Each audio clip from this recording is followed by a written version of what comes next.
Bonjour à tous et bienvenue pour une nouvelle vidéo Angular. Aujourd'hui, on va regarder comment rendre nos sites multilingues, respectivement voir comment intégrer de l'internationalisation.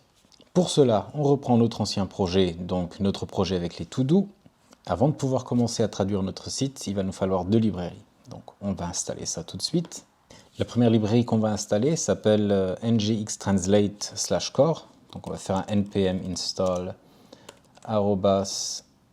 ngx-translate/core-save et la deuxième s'appelle ngxtranslate/http-loader. Donc npm install ngxtranslate/http-loader. Maintenant que nous avons nos librairies, il faut configurer notre projet.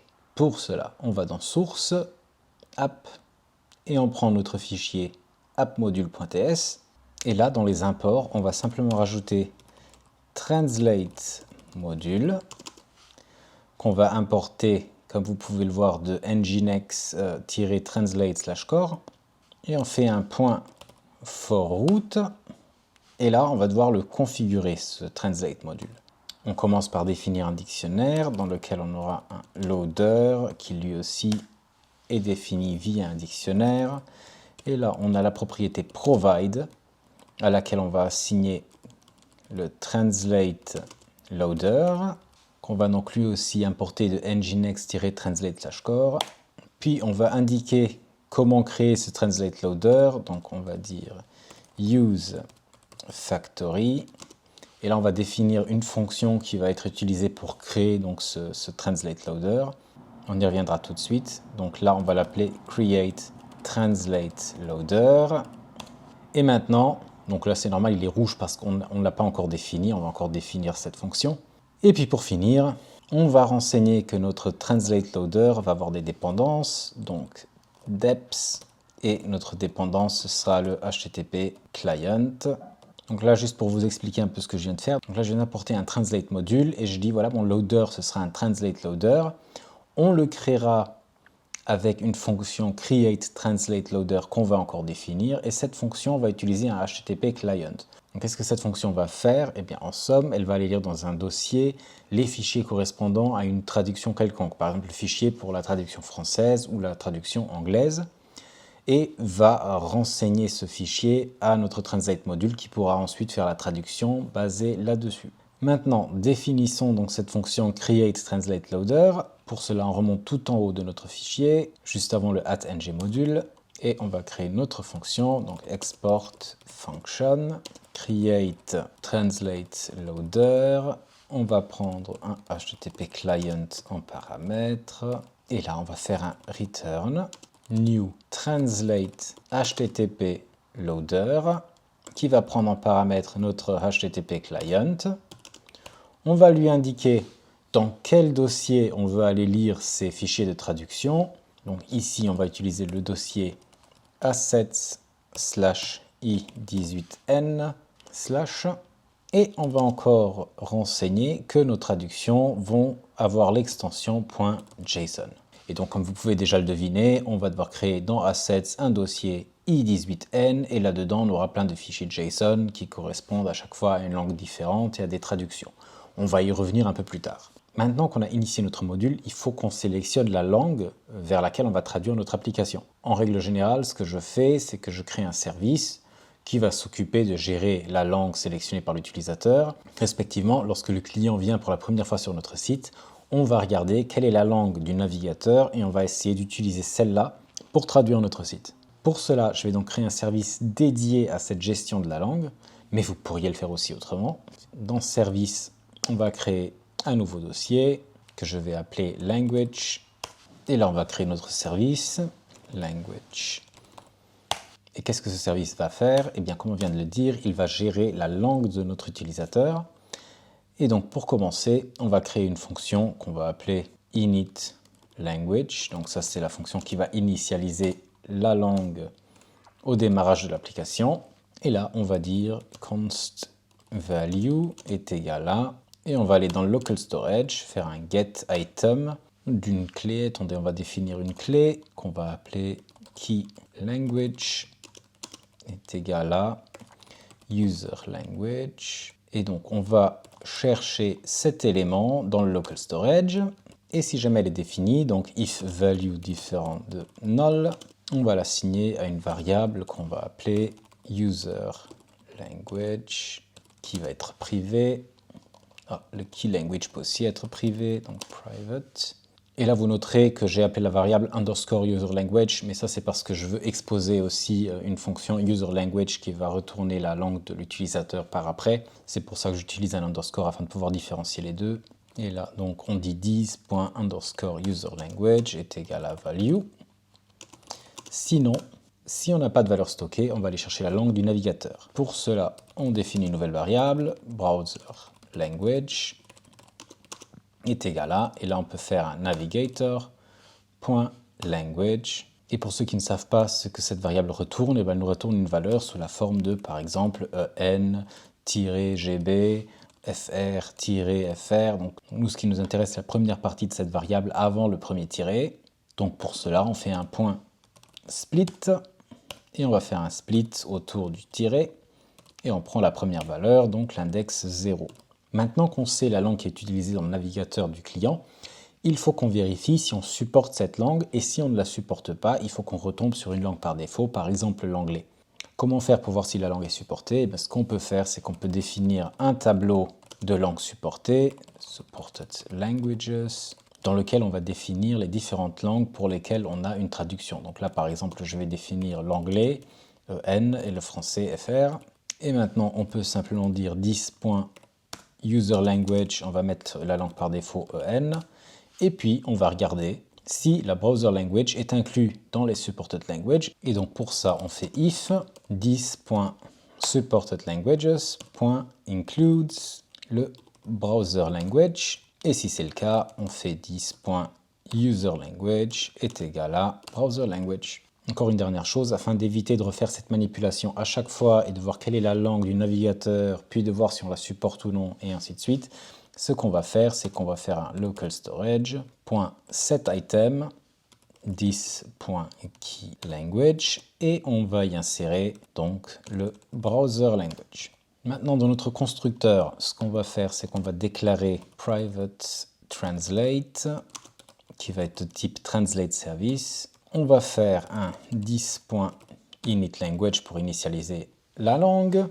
Et quand la langue sera initialisée, on va taper 10.translate.use et on va utiliser la langue qu'on vient d'extraire, donc 10._userLanguage. Maintenant qu'on a fini le constructeur, qu'on a initialisé la langue en question et qu'on l'a définie dans notre translate service, j'aimerais rajouter maintenant quelques fonctions qui pourraient vous être utiles. Donc la première, ce sera un setLanguage. Pourquoi cette fonction? Eh bien, imaginons que vous vouliez laisser la possibilité à l'utilisateur avec un drop-down de sélectionner une langue qu'il préfère. Et bien dans ce cas-ci, vous n'aurez qu'à appeler cette fonction et ça va automatiquement stocker la valeur dans le local storage et ça va aussi directement adapter la langue d'affichage. Language en tant que variable, et ce qu'on va faire, c'est tout simplement 10.userLanguage est égal à language.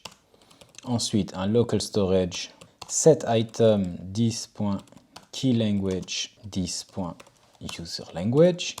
Et on va aussi faire un 10.translate.use 10.userLanguage. On va encore créer un getter getUserLanguage afin de pouvoir récupérer la langue qui a été sélectionnée. Donc return 10_userLanguage. Et pour finir, on va aussi créer une fonction qui va nous permettre de retourner les langues qui sont supportées par notre application.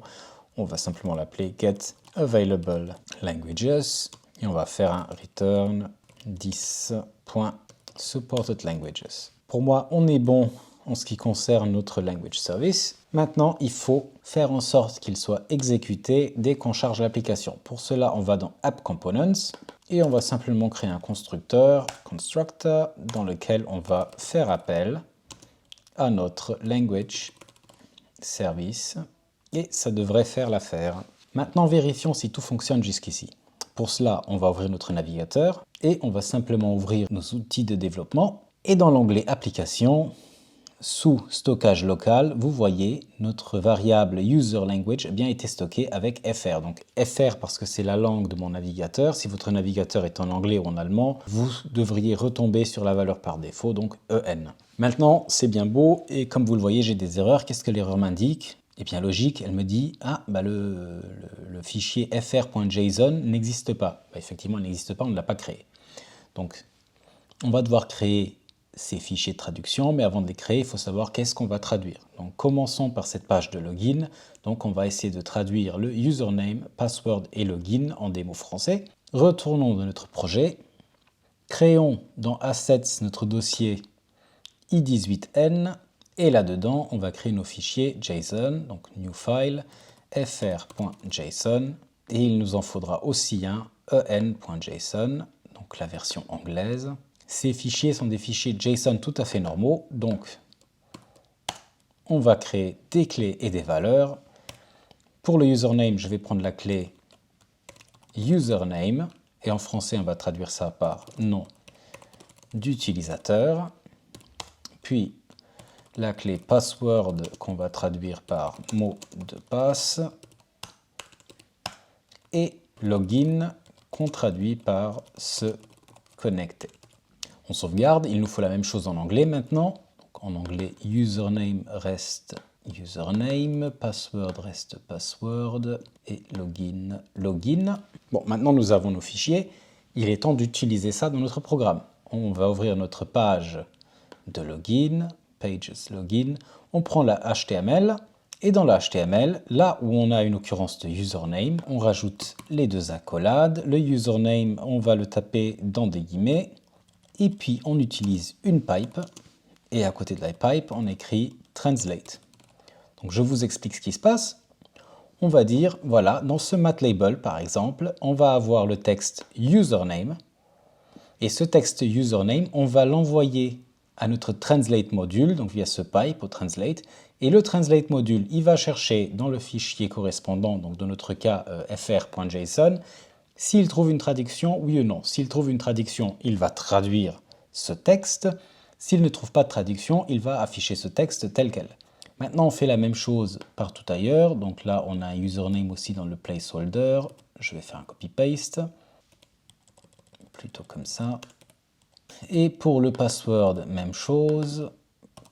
Password. Là aussi, password.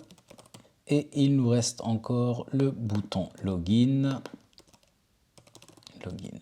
Bon, les messages d'erreur, je ne l'ai pas traduit, mais c'est exactement le même principe, donc je vous laisse faire ça. Maintenant, regardons le résultat. Et comme vous le voyez, le texte a bien été traduit. Nom d'utilisateur, mot de passe, se connecter. Si vous voulez jouer avec la langue, retournez dans l'onglet Applications, dans le stockage local, et vous changez le User Language en EN. Faites un refresh. Vous voyez, c'est bien en anglais.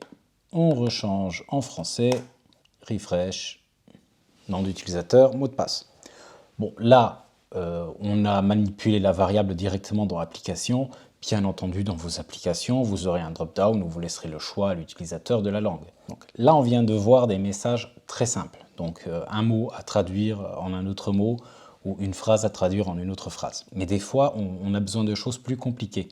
On a peut-être des phrases qui doivent être paramétrables. Donc, imaginez, vous voulez supprimer un élément, vous voulez peut-être informer le client, attention, tu es en train de supprimer l'élément tel et tel, et tu es sûr de vouloir le supprimer.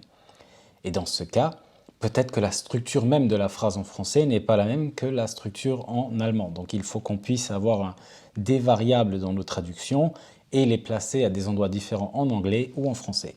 Et bien, regardons tout de suite comment ça se passe. Pour cela, je vais me loguer. Et je ne sais pas si vous vous rappelez, mais ce qu'on avait programmé, c'est que quand on clique sur un to-do, il y a des pop-up qui s'affichent. Donc là, un vieux pop-up tout moche, et là, un pop-up qu'on a créé nous-mêmes. Et donc, mon but, ce serait d'afficher dans le titre le nom de l'élément qu'on a cliqué, et là, une phrase, je ne sais pas moi, bravo, tu as cliqué sur to-do 1, félicitations. Donc comme ça, on a le nom de l'élément en plein milieu de la phrase et on verra comment le placer selon la langue dans laquelle on va écrire cette phrase. On ouvre à nouveau notre code. Ce pop-up, on l'affichait quand on cliquait sur notre list item. Donc là, si j'ouvre le composant list item, on devrait avoir, voilà, donc là notre alerte My Dialog, donc celle-là je vais l'effacer, on n'en a plus besoin. Et donc là, c'est le titre et le texte qu'on aimerait adapter. Avant de changer ce code, allons dans nos traductions et créons nos phrases. D'abord la phrase anglaise. Je vais l'appeler simplement pop-up text. Donc notre texte dira Congrats, you have selected. Et puis on va afficher le nom de l'item. Et pour pouvoir avoir une variable ici entre ces deux guillemets, ce qu'on va faire, c'est qu'on va placer deux accolades. Et à l'intérieur de ces accolades, on va nommer notre variable.